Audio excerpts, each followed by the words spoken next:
Hello everyone, I'm Dr. Soumya. I'm a fertility specialist and laparoscopic surgeon. 5 Fertility Mangalgiri and Vijayawada. ఈ సంతానలేమి సమస్యతో బాధపడుతున్న వాళ్ళు చాలా రకమైన ట్రీట్మెంట్స్ తీసుకుంటున్నారు అండ్ ఒక్కొక్కసారి అవి సక్సెస్ అవుతున్నాయి, ఫెయిల్ అయినప్పుడు బాధపడుతూ ఉన్నారు.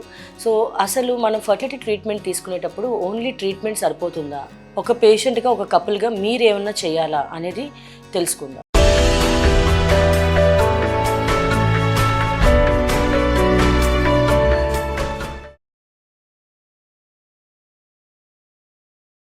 First and most important thing is food అనమాట. మనం ప్రాపర్గా ఫుడ్ తీసుకుంటున్నామా లేదా అనేది చాలా ఇంపార్టెంట్. మీకు అనిపించవచ్చు ట్రీట్మెంట్ చేస్తున్నారు కదా, మందులు తీస్తున్నారు కదా, మళ్ళీ ఈ ఫుడ్ ఇదంతా ఏంటి అని. సో అందరూ గుర్తుపెట్టుకోవాల్సిన ఒక ఇంపార్టెంట్ విషయం ఏంటంటే, మన బాడీలో ఎలా అయితే హార్ట్, బ్రెయిన్ అనేవి ఒక ఆర్గన్సో, అలానే ఈ ఎగ్ ప్రొడ్యూస్ చేసే ఓవరీ ఆర్ స్పర్మ్స్ ప్రొడ్యూస్ చేసే టెస్టికల్స్ కూడా మన బాడీలో ఒక ఆర్గన్. సో అవి బాగా ఫంక్షన్ చేయాలంటే మన డైట్ అనేది చాలా చాలా ఇంపార్టెంట్. సో ఆడవాళ్ళ నుంచి వచ్చే ఎగ్ క్వాలిటీ బాగుండాలన్నా, మగవాళ్ళ నుంచి వచ్చే స్పర్మ్ క్వాలిటీ బాగుండాలన్నా డైట్ అనేది చాలా చాలా ఇంపార్టెంట్. సో ఈ ఎగ్ క్వాలిటీ బాగుండడానికి, స్పర్మ్ క్వాలిటీ బాగుండడానికి ఆర్ స్పర్మ్ కౌంట్ బాగుండడానికి తీసుకోవాల్సిన ఫుడ్స్ ఏంటో తెలుసుకుందాం. సో ఫస్ట్ థింగ్ వచ్చేసి ప్రోటీన్ రిచ్ ఫుడ్స్ అనమాట. సో ప్రోటీన్ అనేది ఎందుకు ఇంపార్టెంట్? ప్రోటీన్ మన బాడీలో it is a building block. అంటే ప్రతి ఒక్క సెల్ బిల్డ్ అవ్వడానికి ప్రోటీన్ అనేది చాలా ఇంపార్టెంట్. అలానే ప్రతి ఒక్క సెల్ గ్రో అవ్వడానికి కానీ రిపేర్ అవ్వడానికి కూడా ప్రోటీన్ అనేది చాలా ఇంపార్టెంట్. సో లైక్ వైజ్ మన ఆడవాళ్ళలో ఉండే ఎగ్ ఒక సెల్లే, మగవాళ్ళలో ఉండే స్పర్మ్ కూడా ఒక సెల్లే.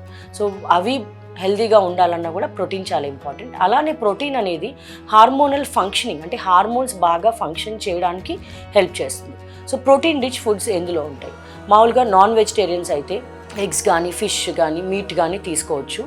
అదే వెజిటేరియన్స్ అయితే కనుక పల్సెస్, అంటే పప్పు, అంటే మినపప్పు కానీ, దాల్ కానీ ఇట్లాంటివి ఉంటాయి కదా, పల్సెస్, బీన్స్, అలానే మష్రూమ్స్, పన్నీర్ ఇట్లాంటివి ఎక్కువగా తీసుకుంటే వాటిలో ప్రోటీన్ ఉంటుందన్నమాట. సో నెక్స్ట్ వచ్చేసి vitamins and mineral rich food and antioxidant rich food. So ఈ వైటమిన్స్, మినరల్స్, యాంటీ ఆక్సిడెంట్స్ ఎందుకు ఇంపార్టెంట్? ఇవి మెయిన్గా మన egg quality and sperm quality బాగుండడానికి చాలా చాలా ఇంపార్టెంట్ అనమాట. సో సపోజ్ మేము ఐవీఎఫ్ఏ చేస్తున్నాం అనుకోండి, మీరు అన్ని లక్షలు ఖర్చు పెట్టి నేను ఎగ్స్ బయటికి తీసి తర్వాత మీ స్పర్మ్స్ తీసిన తర్వాత వాటి యొక్క క్వాలిటీ బాగోకపోతే ఏర్పడే ఎంబ్రియో బాగోదు. సో తర్వాత మీరు వచ్చి మేము అంత బాగానే చేసాము, ఎందుకు క్వాలిటీ బాగాలేదు అని అనొచ్చు. So egg quality or sperm quality బాగోకపోవడానికి one of the factors genetics అవ్వచ్చు. జెనెటిక్ ఫ్యాక్టర్ని మనం ఏం చేయలేము. అట్లీస్ట్ మన చేతిలో ఉన్న డైట్ ఫ్యాక్టర్ని మనం ఇంప్రూవ్ చేసుకుంటే most of the times better quality again sperm వస్తుంది. So what are these vitamin, mineral and antioxidant rich foods? So first one వచ్చేసి నట్స్ అనమాట. నట్స్లో కూడా ఎక్కువగా వాల్నట్స్ కానీ, ఆల్మండ్స్ కానీ తీసుకుంటే మంచిది, అండ్ పిస్తా కూడా. నెక్స్ట్ వచ్చేసి సీడ్స్. సో సీడ్స్లో సన్ఫ్లవర్ సీడ్స్, వాటర్మెలన్ సీడ్స్, అలాగే ఫ్లాక్స్ సీడ్స్, పంకిన్ సీడ్స్ తీసుకుంటే చాలా మంచిది. థర్డ్ వన్ స్ప్రౌట్స్ అనమాట. సో స్ప్రౌట్స్ కొంచెం అలవాటు లేని వాళ్ళు కొద్దిగా అట్లీస్ట్ ట్రై చేసి కొంచెం ఆల్టర్నేట్ డే అన్న తీసుకుంటే మంచిది. నెక్స్ట్ వచ్చేసి గ్రీన్ లీఫీ వెజిటబుల్స్, అంటే ఆకుకూరలు ఎక్కువగా తీసుకోవాలి.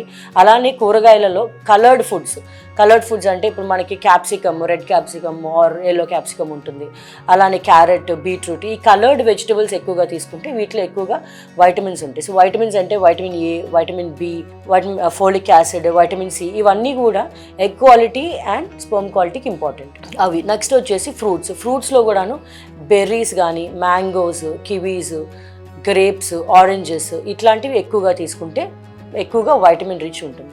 అలానే డైలీ అట్లీస్ట్ ఆడవాళ్ళు అయితే కొంచెం మిల్క్, అంటే లో ఫ్యాట్ మిల్క్ తీసుకుంటే కూడా మంచిది అనమాట. సో ప్రాపర్ డైట్ అనేది egg quality or sperm quality or pregnancy రేట్స్కి చాలా చాలా ఇంపార్టెంట్. సో మీరు ఎటువంటి ట్రీట్మెంట్ తీసుకున్నా make sure that you take your diet properly.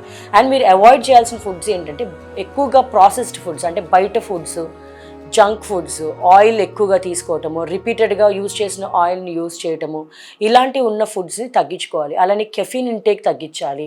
అలానే స్మోకింగ్, ఆల్కహాల్ అలవాటు ఉంటే కనుక స్మోకింగ్ పూర్తిగా ఆపేస్తే బెటర్, ఆల్కహాల్ ఇంటేక్ తగ్గించుకుంటే బెటర్ అనమాట. అలానే మగవాళ్ళు ఒకవేళ జిమ్ చేస్తూ ఈ స్టెరాయిడ్ ఇంజెక్షన్స్ ఇవి తీసుకునే అలవాటు ఉంటే వీళ్ళల్లో ఖచ్చితంగా ఈ ఎక్కువగా స్టెరాయిడ్ ఇంజెక్షన్స్ తీసుకోవడం వల్ల టెస్టికల్ సైజ్ తగ్గిపోయి స్పర్మ్ కౌంట్ కూడా తగ్గుతుంది. సో అవి కూడా అవాయిడ్ చేసుకుంటే బెటర్. Thank you.